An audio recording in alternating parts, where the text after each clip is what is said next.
মজাদার cartoon subscribe নাও। গ্রামের মাঝখানে এক পুরনো দিঘি। গ্রামবাসীরা সবাই বলে রাতে সেখানে গেলে নাকি পেতনি দেখা যায়। কিন্তু গ্রামের দুইজন ছেলে সেটাকে বিশ্বাস করে না। তারা বলে, মেহেদি, তুই কি আজকে আমার সাথে যাবি ওই দিঘির পাড়ে? কেন রে, ওইখানে আবার কেন যাবি? তুই কি জানিস না ওইখানে রাতের বেলায় কি হয়? সেটাই দেখতে যাব রে, যে রাতের বেলায় ওই দিঘির পাড়ে কি হয়, আর গ্রামবাসীরা যা বলে সেটা কি আসলেই সত্যি? না রে বাঁধন, আমার ওসবে মন নেই। তুই গেলে যাস, আমি বাবা যাব না। ওইখানে কি নাকি কি হয়। কিচ্ছু হবে না, তুই চল আমার সাথে। আর বেশি কথা বাড়াবি না। আজকে 10টার পরে ওই দিঘি পাড়ে যাব তুই আর আমি। কিরে, যাবি তো? আচ্ছা ঠিক আছে, যাব। তুই তো আর না গেলে ছাড়ছিস না, যাব। তারা দুজনে তাদের কথা মতো রাতের 10টার পরে ওই দিঘির পাড়ের দিকে যেতে থাকে। বাঁধন ঠিকমতোই আসছিল, আর মেহেদি একটু ভয় পেয়েছিল। কিরে মেহেদি, তুই ভয় পাচ্ছিস নাকি? আরে বোকা, কিসের ভয়? আমরা সোজা যাব আর দেখব ওইখানে কি হয়। দেখা হয়ে গেলেই চলে আসব। ভয় পাবো না তো কি করব? গ্রামের কেউই যেখানে রাতের বেলায় আসে না, তুই আমায় সেখানে নিয়ে যাচ্ছিস। ভয় পাবো না তো কি করব?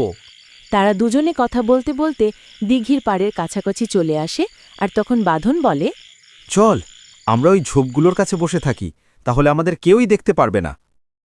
ঠিক বলেছিস, চল তাহলে। তারা দুজনে ঝোপের নিচে বসার পরপরই দিঘির ধারে ঘন কুয়াশা আর ঝিঝি পোকার ডাক শুরু হয়। তার একটু পরেই দিঘির ধারের ওই গাছের ডালে একটা সাদা শাড়ি পরা পেতনি তারা দুজনে দেখতে পায়। সেটা দেখে মেহেন্দি ভয়ে কাতর হয়ে বাঁধনের হাত শক্ত করে চেপে ধরে আছে। গাছের ডালে বসে থাকা পেতনি দেখে বাঁধনও কিছুটা ভয় পায়, আর মেহেদিকে বলে, চুপ করে বস এখানে, সত্যিই পেতনি থাকে রে। আমি তোকে প্রথমেই বারণ করছিলাম যে যাব না ওখানে, তুই তো নিয়ে আসলি। এখন দেখ মজা। চল চল, এখান থেকে পালাতে হবে, নয়তো বিপদ আছে। না, তুই এখানেই থাক, আমি ওর কাছে যাব, আর ওকে বলবো তুমি এখানে কেন থাকো আর লোকেদের ভয় কেন দেখাও। তুই যা, আমি এখান থেকে এক পাও নড়ছি না। কি রে, তুই এখানে কেন এসেছিস? তোর কি প্রাণের ভয় নেই? আমার হাতে এখানে মরতে এসেছিস নাকি?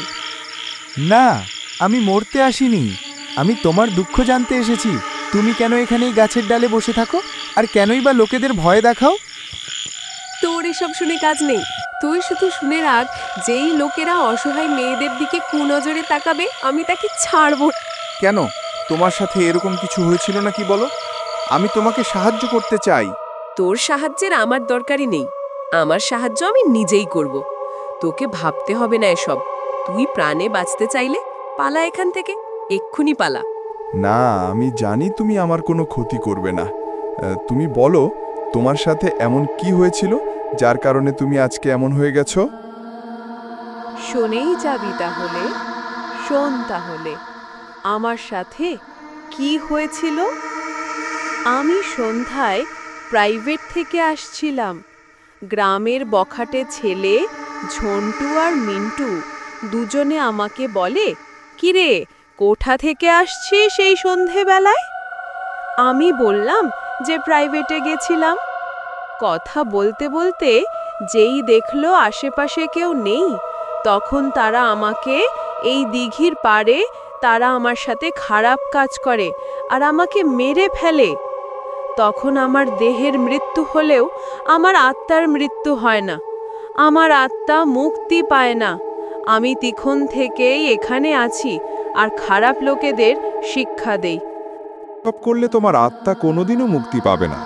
আমি তোমার আত্মার মুক্তির ব্যবস্থা করব কালকে। সেখান থেকে মেহেদিকে নিয়ে চলে আসে, লোকেদের জানায়।